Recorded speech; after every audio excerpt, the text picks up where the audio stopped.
Bengal update చూద్దాం అశోక్. పశ్చిమ బెంగాల్ ఏంటంటే ఇందాక బీజేపీ యాక్చువల్గా మ్యాజిక్ ఫిగర్ దాటి వెళ్ళిపోయింది, కానీ ఇప్పుడు మ్యాజిక్ ఫిగర్ డౌన్ అయిపోయింది. కేవలం బీజేపీ 137లో మాత్రమే లీడ్లో ఉంది, 124లో టీఎంసీ లీడ్లో ఉంది. అయితే ఫస్ట్ రౌండ్ కంప్లీట్ అయింది. ఫస్ట్ రౌండ్ కంప్లీట్ అయ్యేసరికి భవానీపూర్లో మమతా బెనర్జీ ఆధిక్యం 1996 ఓట్ల ఆధిక్యంతో మమతా బెనర్జీ ప్రస్తుతం అయితే లీడ్లో ఉన్నారు. సో బీజేపీ ఇందాక 150 దాకా వెళ్ళింది, కానీ మళ్ళీ ఇప్పుడు మ్యాజిక్ ఫిగర్ కంటే డౌన్ అయిపోయింది. 137 సీట్లలో మాత్రమే బీజేపీ ఇప్పుడు ఆధిక్యాన్ని కొనసాగిస్తూ ఉంది.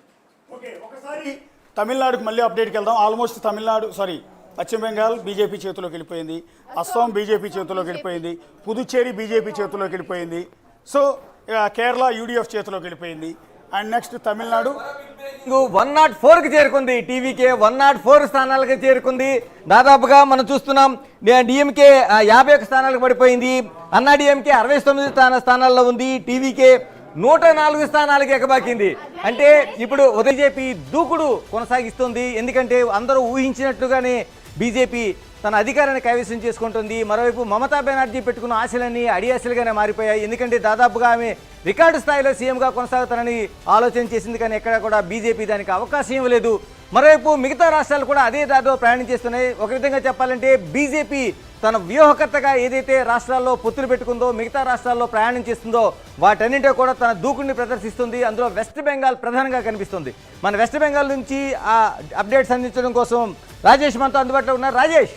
ఎస్ గణేష్, వెస్ట్ బెంగాల్లో బీజేపీ దూసుకుపోతుంది. 188 స్థానాల్లో ఇప్పటిదాకా లీడ్ కొనసాగుతుంది. 99 స్థానాల వరకు మాత్రమే టీఎంసీ పరిమితమైంది. అంటే 3 డిజిట్స్ ఉన్న నెంబర్ కాస్త 2 డిజిట్స్కి పడిపోయింది, డబుల్ డిజిట్కి పడిపోయింది TMC score.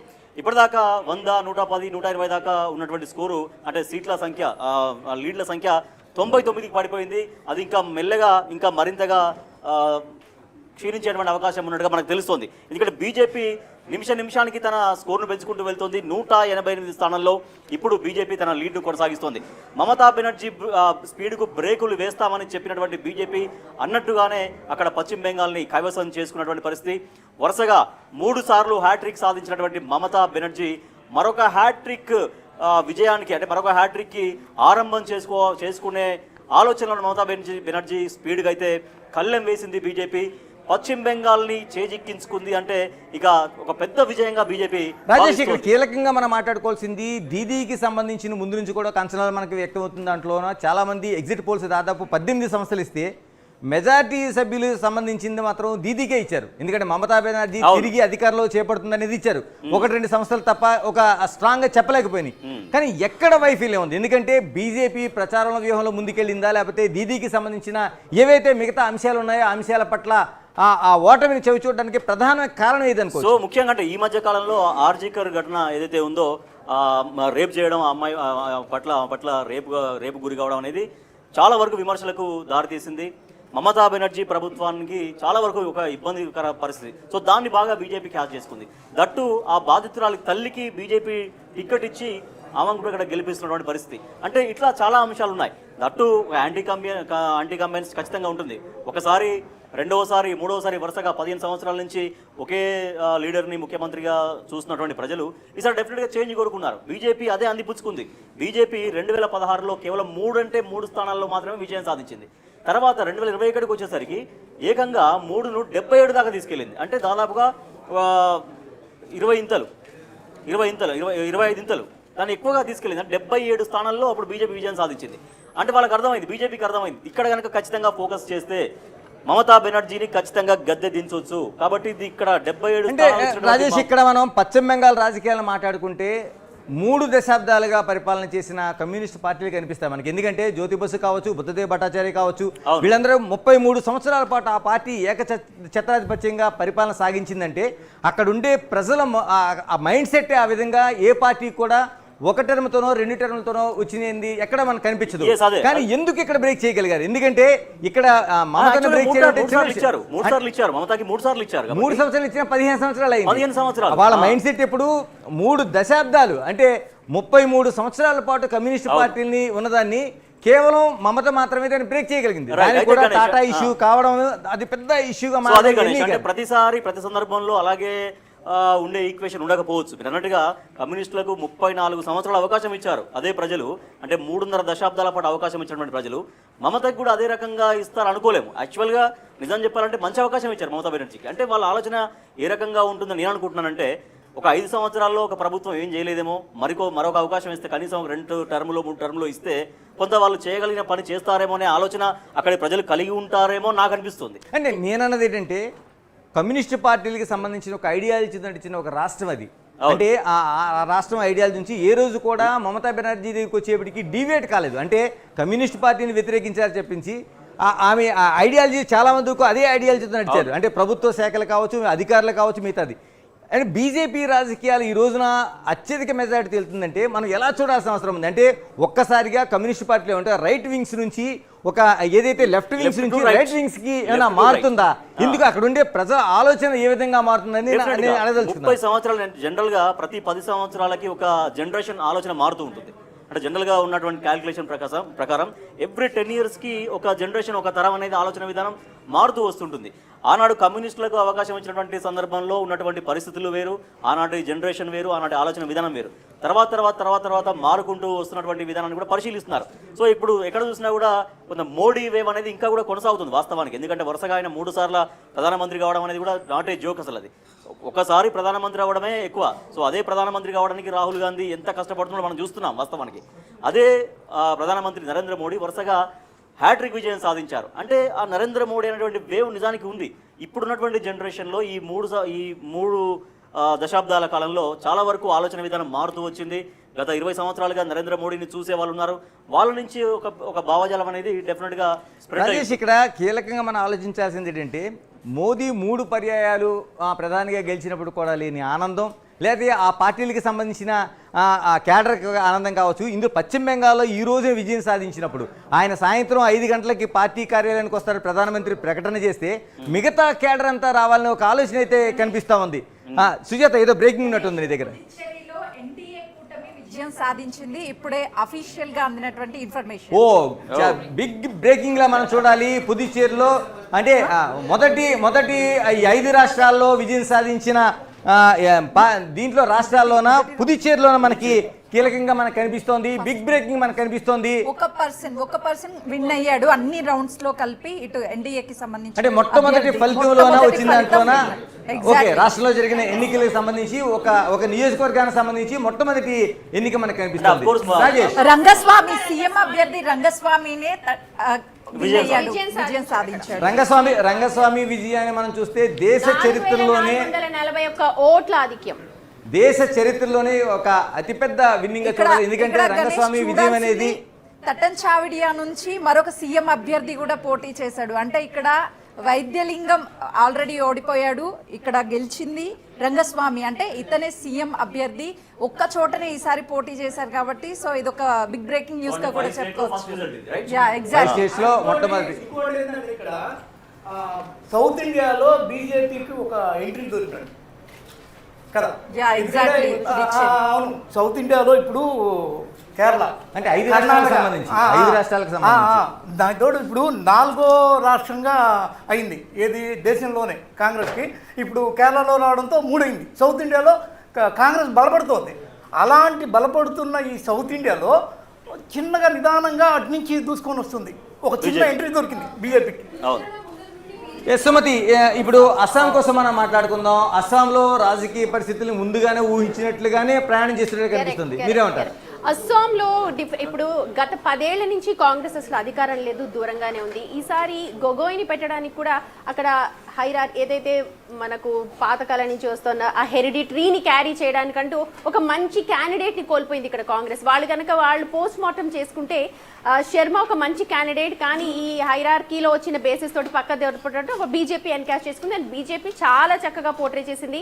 And emerging leaders ఎవరైతే ఎమర్జ్ అవుతున్నారో లీడర్స్ని చాలా చక్కగా పోర్ట్రే చేసి ఇప్పుడు సీఎంగా 3వ అవుతున్నారు. సో ఇక్కడ కాంగ్రెస్ ఖచ్చితంగా చాలా ఓవర్ కాన్ఫిడెన్స్తో ఉండింది. అండ్ మైనారిటీ అని చెప్పి ఒక ముద్ర పడిపోయింది ఇక్కడ కాంగ్రెస్కి. ఎందుకంటే ముస్లిం ఫేవర్గా చేస్తుంది, ముస్లిం పార్టీగానే దాన్ని అక్కడ చెప్తూ ఉంటారు అస్సాంలో.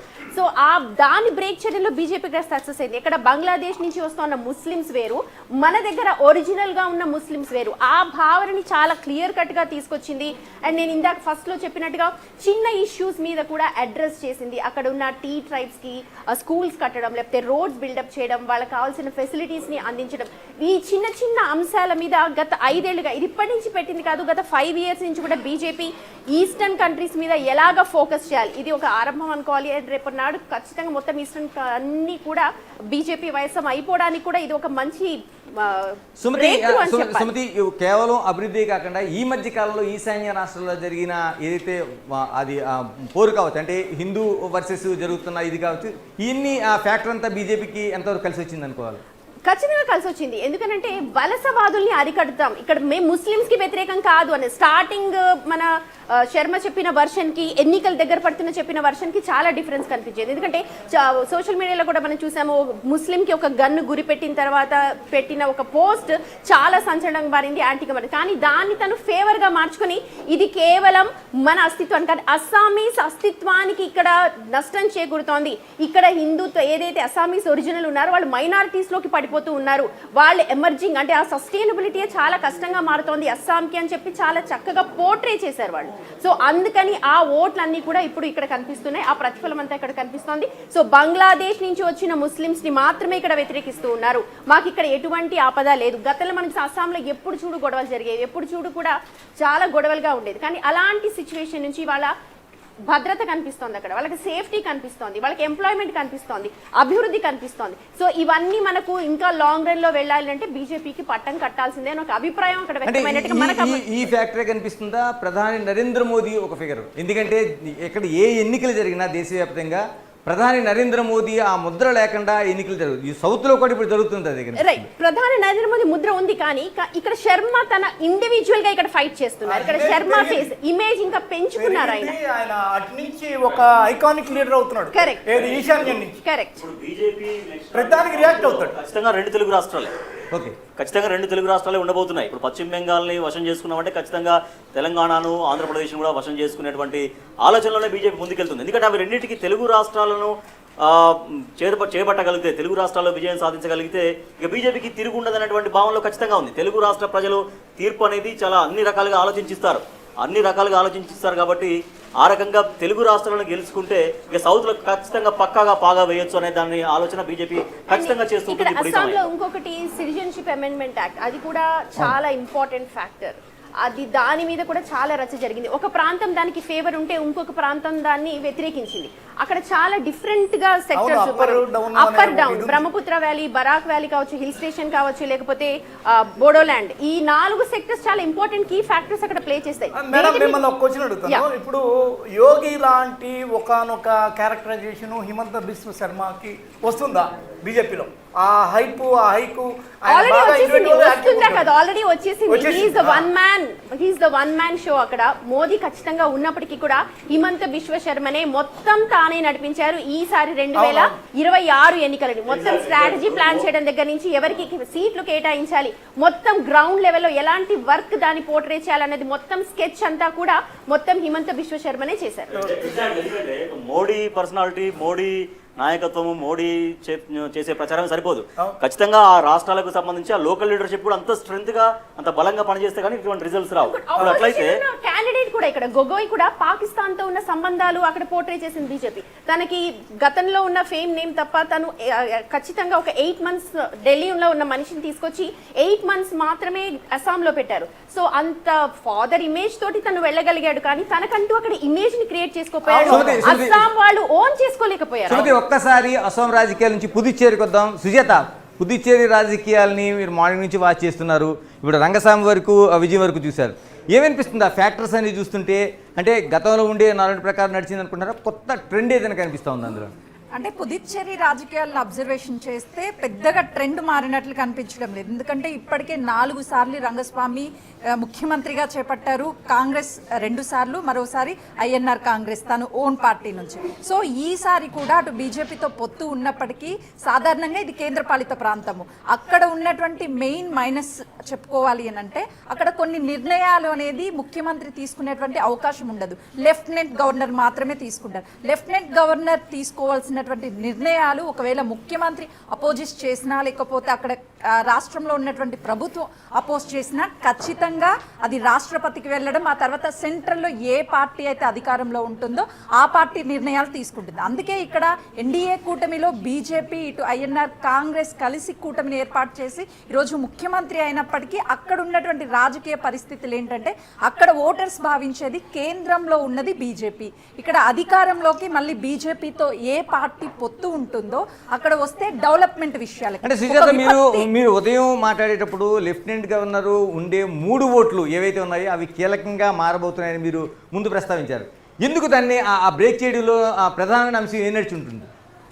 అంటే ఆల్రెడీ వీళ్ళకి మ్యాజిక్ ఫిగర్ 16 ఉంది. 16 ఉన్నప్పుడు ఆటోమేటిక్గా వీళ్ళు 16 ఒకవేళ చేజిక్కించుకున్నప్పటికీ ఇక అదర్ పార్టీస్ 14 చేజిక్కించుకుంటే ఒకవేళ బీజేపీ కానీ అటు ఇండియా కూటమి అంటే బీజేపీ ఇటు ఐఎన్ఆర్ కాంగ్రెస్తో కాకుండా మరొక పార్టీతో పొత్తు పెట్టుకుంటే ఆ 3 లెఫ్టినెంట్ గవర్నర్ దగ్గర ఉన్నటువంటి 3 ఎమ్మెల్యే సీట్లు అనేది ఖచ్చితంగా అపోజిషన్ పార్టీకి బీజేపీకి ఎవరు మద్దతు ఇస్తారో వాళ్ళకి వెళ్ళిపోతుంది. అప్పుడు ఆటోమేటిక్ అధికారం వీళ్ళు మ్యాజిక్ ఫిగర్ 16 ఉన్నప్పటికీ అపోజిషన్ పార్టీలో 14 గెలిచినా ఈ 3 వెళ్తే 17 అవుతుంది. అంటే మ్యాజిక్ ఫిగర్కి 1 ఆల్రెడీ దాటుతుంది. కాబట్టి అధికారము బీజేపీ ఎవరికి సపోర్ట్ చేస్తే అంటే బీజేపీ ఎవరికి సపోర్ట్ చేస్తే అనే కన్నా కూడా బీజేపీకి ఎవరు సపోర్ట్ చేస్తారో వాళ్ళకి మాత్రమే ముఖ్యమంత్రి సీట్ అంటే ఇటు అధికారం చేపట్టేటువంటి అవకాశం ఉంటుంది అని చెప్పేసి పుదుచ్చేరి ఎన్నికలు చూస్తే చదువుతారు. గణేష్ ఒక్క విషయం ఇక్కడ ప్రస్తావించాలి. ఎందుకంటే ఎన్ఆర్ రంగస్వామి ఇప్పటికీ 4 సార్లు ముఖ్యమంత్రి అయ్యారు. గతంలో కొంత పొత్తుతో అయ్యాడు, ఆ తర్వాత కాంగ్రెస్ అయ్యాక తను ప్రతిసారి చెప్తున్నటువంటి విషయము ఇది కేంద్రపాలిత ప్రాంతానికి రాష్ట్ర హోదాని తీసుకొస్తామని చెప్పి ఆ రాష్ట్ర హోదా కూడా కేంద్రం చేతుల్లో ఉంటుంది. అందుకే ఈసారి రంగస్వామికి మరొక్కసారి అక్కడ ఓటర్స్ విజయం దక్కించే విధంగా అతన్ని సీఎం అభ్యర్థిగా నిలబెట్టే విధంగా అక్కడ ప్రజలు నిర్ణయం తీసుకున్నారు. దాంతో పాటు రంగస్వామి ప్రవేశపెట్టినటువంటి పథకాలు మహిళలకి సంబంధించి ఉచిత బస్సు ప్రయాణం దగ్గర నుంచి అక్కడ చదువుకున్నటువంటి విద్యార్థులకి ఫ్రీ ఎడ్యుకేషన్, ఆ తర్వాత హాస్పిటల్కి సంబంధించి ఇప్పుడు రీసెంట్గా ఉన్న దాంట్లో అదనంగా పథకాలు అంటే క్యాన్సర్కి సంబంధించినటువంటి హాస్పిటల్ని పెడతాము, ఆ తర్వాత ద్రావిడ్కి సంబంధించి కొంత వర్గాలకి చెందినటువంటి మహిళలకి నెల డబ్బులు వేయడం, లేకపోతే వాళ్ళ ఉద్యోగ అవకాశాలు కల్పించడం, 75% ఎలక్ట్రికల్ స్కూటీలు ఎవరైతే ఉద్యోగాలు చేస్తూ చదువుకుంటున్నటువంటి మహిళలు ఉన్నారో వాళ్ళకి సంబంధించి సబ్సిడీ ఇవ్వడం, ఇలాంటి అనేక పథకాలు. అంటే 9,50,644 ఓట్లు ఉంటే అందులో 5,30,000కి పైగానే మహిళా ఓట్లు ఉన్నాయి. అంటే ఇక్కడ రంగస్వామిని అటు అభ్యర్థిగా ఎమ్మెల్యే అభ్యర్థి కావచ్చు లేకపోతే సీఎం క్యాండిడేట్గా నిల్చోబెట్టింది ఈరోజు ఎవరి అవునన్నా కాదన్నా పుదుచ్చేరి మహిళలే. ఈరోజు ఆ ఓటు ప్రభావం అనేది చాలా కీలకంగా మారింది. సుజాత, పుదుచ్చేరి రాజకీయాల్ని అభివృద్ధి పథకాలని వేరువేరుగా చూడలేం. ఎందుకంటే ఆంధ్రప్రదేశ్ కానుకుని కాకినాడ కానుకుని ఉన్న యానంలో కూడా అక్కడ ఉండి ప్రజలు చాలా వరకు ఇక్కడికి రాష్ట్రంలో కలవడానికి ఇష్టపడలేదు. ఉన్నది చాలా వరకు చాలా తక్కువ ఓటింగ్తో ఉండేది ఒక నియోజకవర్గంగా కొనసాగుతుంది అక్కడ. అటువంటి చోట కూడా కేవలం పథకాలు అంటే వాళ్ళకి ఇస్తున్న సౌకర్యాలు, విద్యుత్ కావచ్చు, రవాణా సౌకర్యం కావచ్చు, లేకపోతే పెట్రోల్ కావచ్చు, మద్యం కావచ్చు, ఇలాగ అనేక అంశాలు కీలకంగా కనిపిస్తాయి. కాబట్టి పుదుచ్చేరి రాజకీయాలని అక్కడ ఉండే వాళ్ళకి ఏదైతే అభివృద్ధికి సంబంధించిన పథకాలు ఉన్నాయో వాటికి సంబంధించి విడదీయలేం. ఇప్పుడు కేవలం మీరు చెప్తున్నది పుదుచ్చేరి రాజకీయాలు కేవలం అభివృద్ధి పథకాలే దానికి కీ రోల్గా మనం అనుకోవాలా? లేదు, మీరు చెప్పినట్లు అది ఒక డ్యూటీ ఫ్రీ కేంద్రంగా కనిపిస్తుంది. అంటే ఇప్పుడు మీరు చెప్పిన యానం కావచ్చు లేకపోతే ఇక్కడ కేంద్రపాలిత ప్రాంతంలో ఉన్నటువంటి యానం దగ్గర నుంచి చూస్తే ఈరోజు స్టిల్ పుదుచ్చేరిలో ఉన్నటువంటి అన్ని నియోజకవర్గంలోనూ చాలా వరకు సబ్సిడీ ఉంటుంది వాళ్ళకి. మనం ఏదైనా ఒక వస్తువు కొనాలంటే ట్యాక్స్ ఉంటుంది, లేదంటే ఇతర అన్నీ ఉంటాయి. కానీ వాళ్ళకి మాత్రము అక్కడ ఎలాంటి ట్యాక్సులు కూడా ఉండదు. మీరు చెప్పినట్లు యానం తీసుకుంటే ఎవరైనా సరే ఈరోజు యానం వెళ్ళారు అని అంటే ఆంధ్ర వచ్చినటువంటి ఫీల్ ఉంటుందే తప్ప అంటే మన తెలుగు వాళ్ళే కనిపిస్తారు, అక్కడ అభ్యర్థులు కూడా పోటీ చేశారు, మన తెలుగు వాళ్ళే భౌగోళికంగా తెలుగు రాష్ట్రమే. సో తెలుగు రాష్ట్రం, కానీ అది పుదుచ్చేరిలో ఉంది. కొంత ఇంట్రెస్టింగ్ గా అక్కడ రాజకీయాలు ఉంటాయి. మంత్రిగా గతంలో పోటీ చేసిన వ్యక్తి అక్కడ ఈ రోజు మళ్ళీ లీడ్లో ఉన్నాడు. ఇటు పుదుచ్చేరి ఎన్నికలకు చూసుకుంటే మొత్తం అక్కడ ఉన్నటువంటి ఎన్డీఏ కూటమి ఇప్పుడు అధికారం దక్కించుకోతుంది అని అంటే అక్కడ ఉన్నటువంటి ప్రజలు కొంతమేరకు అది కేంద్రపాలిత ప్రాంతంగా ఉంది కాబట్టి ఎంతైతే డెవలప్మెంట్ జరుగుతుందని భావిస్తున్నారో ఎట్ ఎ టైం దాంతో పాటు అక్కడ ఉన్నటువంటి వసతులు ఎవరు ఏ ప్రభుత్వం వస్తే ఎలాంటి వసతులను కల్పిస్తుంది, మనకి ఇంకా రాష్ట్ర అదే కేంద్రపాలిత ప్రాంతం కాబట్టి ఇంకా అభివృద్ధి ఏం జరగాలి అనేది ప్రజలు డిసైడ్ ఒక్కసారి మీ దగ్గర నుంచి పుదుచ్చేరి నుంచి మనం కేరళకి వెళ్దాం. ఎందుకంటే దక్షిణ భారతదేశంలో అత్యంత కీలకమైన నియోజకవర్గం మనకి కేరళ కనిపిస్తుంది. కేరళ అప్డేట్స్ ఉదయం నుంచి అందిస్తున్న మనకి సత్తార్ ఏంటి ఏ విధంగా చూడాలి? ఎందుకంటే మీ వెనకే కనిపిస్తున్నాడు విజయన్. ఒక్కసారిగా ఆ చిరునవ్వు ఆయన దగ్గర ఇక్కడ మన కటౌట్లో కనిపిస్తుంది కానీ ఆయన దగ్గర మాయమైపోయి ఉండొచ్చు. ఎలా చూస్తున్నారు దీన్ని? సో ఉన్న 5 స్టేట్స్లో కేరళ రాజకీయాలు చాలా డిఫరెంట్ అని మనం చెప్పుకోవచ్చు, అండ్ ఎస్పెషలీ తమిళనాడు కూడా. బట్ కేరళలో టూ ఫ్రంట్స్ ఏవైతే ఉన్నాయో ఎల్డీఎఫ్ అండ్ యూడీఎఫ్, ఈ రెండింటికే ఎక్కువగా కూడా జనాలు మొగ్గు చూపుతూ ఉంటారు. ఎక్కువగా ఇక్కడ జనాలందరికీ కూడా ఈ లెఫ్ట్ మైండ్ సెట్ ఎక్కువ ఉంటుంది అండ్ రొటేషనల్ పాలిటిక్స్. సో ఒకసారి ఎల్డీఎఫ్ వస్తే నెక్స్ట్ టైం యూడీఎఫ్ వస్తుంది అనేది అక్కడ జనాలు ఇస్తూ ఉంటారు అనమాట, అట్లా rotational. So this correct, this is the first guy to enjoy 10 years of CM ఇది అనమాట.